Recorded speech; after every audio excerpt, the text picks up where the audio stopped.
ഇല്ലേ കുപ്പിക്കെടുത്തില്ലേ നോക്കൂ ഗൈസ്, രാവിലെ നല്ല മഴയായിരുന്നു, പിന്നെ വെയിലായിരുന്നു. ഞങ്ങൾ മഴ വിചാരിച്ചു, പക്ഷെ മഴ പെയ്തില്ല, ഫുള്ളും വെയിലായിരുന്നു.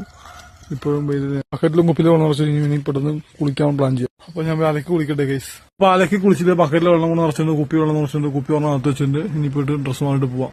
ശ്രുതി വിളക്ക് വെച്ച് പ്രാർത്ഥിക്കാം. നമുക്ക് അനുസരിച്ച് വിളക്ക് വെച്ച് പ്രാർത്ഥിച്ചിട്ട് താഴെ പരുത്തിക്കുള്ളിൽ പോകണമെന്നുണ്ട്. നോക്കട്ടെ പറ്റിയെന്ന് ഇരുട്ട് മുമ്പോട്ട് പോയിട്ട് വരാം. അപ്പൊ നമ്മൾ ഈവനിങ് വാക്കിന് പിന്നെ താഴെ പിള്ളേരോട് കളിക്കാൻ വേണ്ടിയിട്ട് പോവാണ്. നമുക്ക് പതുക്കെ താഴെ പോയിട്ട് ശരിക്കും ഞാൻ ഈവനിങ് വാക്കിന് വേണ്ടിയാണ് പോണത്. ശ്രുതി ആണെങ്കിൽ താഴെ പിള്ളേരോട് കളിക്കാനാണ്. ഗൈസ്, നമ്മളെ വീട്ടിൽ നട്ടുപിടിപ്പിക്കാൻ പോലും പറ്റാത്ത സാധനമാണ് ഇത്. എത്ര നട്ടുപിടിപ്പിച്ചാലും കൊടുക്കാത്ത സാധനം നമ്മളെ കാട്ടിൽ ഇഷ്ടം പോലെ തഴുത്ത് കൊഴുത്ത് കിടക്കുന്നത്, ഇഷ്ടം പോലെ കിടക്കുന്നത്. ഒരു ആവശ്യത്തിന് നമുക്ക് കിട്ടാത്ത സാധനമാണ് ഈ സാധനം. മുറിവ് ഉണങ്ങി പച്ചില.